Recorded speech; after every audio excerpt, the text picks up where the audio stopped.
Nighttime rockets launched as smoke rising over border towns, civilians taking over.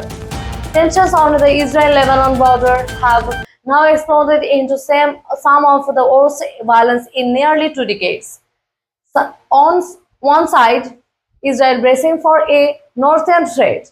Hezbollah, the powerful Iranian-backed militia based in southern Lebanon.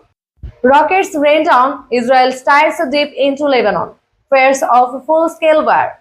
The fighting has already displaced thousands, and the world is watching nervously as a wider regional war seems increasingly possible.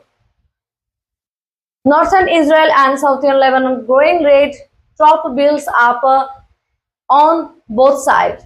The current round of clashes began in late June, but violence have sharply escalated in recent weeks. Hezbollah has launched barrage after barrage of rockets and drones into northern Israel, hitting civilian areas and military outposts. Israel has responded with air strikes, artillery fire, and special forces raids, targeting Hezbollah's command centers, weapons depots, and suspected rocket launch sites.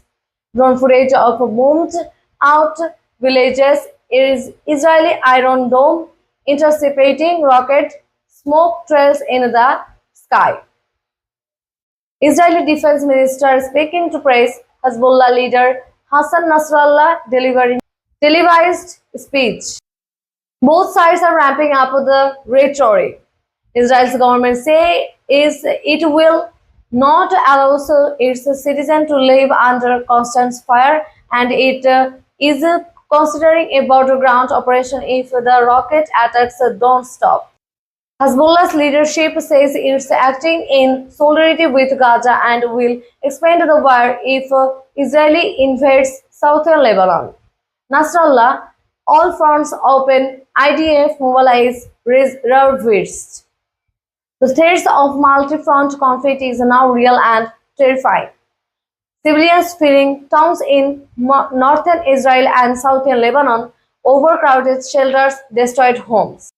The human cost is already mounting. More than 80,000 Israelis have evacuated from northern towns like Kiryat Shmona and Metula. In Lebanon, 80 villages near the border have emptied out, with residents fearing another devastating war like the one in 2006. Families packing cars, hospitals treating the wounded, UN convoys moving in.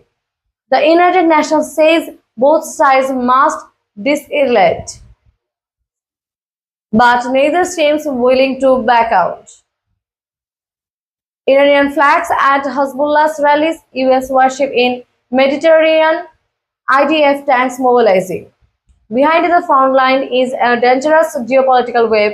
Hezbollah is backed and armed by Iran, which he has long used to the group as a proxy against Israel. Meanwhile, the US has reaffirmed its support for Israel, moving more military assets into the region and issuing stern warnings to Tehran. US State Department press briefing, Pentagon footage of aircraft carriers, Iranian generals giving speeches. Tensions are also rising across other fronts, from Gaza to the West Bank to Syria, raising fears that the Middle East could be headed for a multi-theater war. Israeli and Hezbollah flags border barbed wire, children watching smoke plants rise. For now, the rockets keep failing, the rhetoric keeps escalating, and with neither side backing down, the risk of the full-scale regional conflict grows by the hour. Israel-Hezbollah from border skirmish to regional flashpoint. Like, subscribe, follow for ongoing Middle East coverage.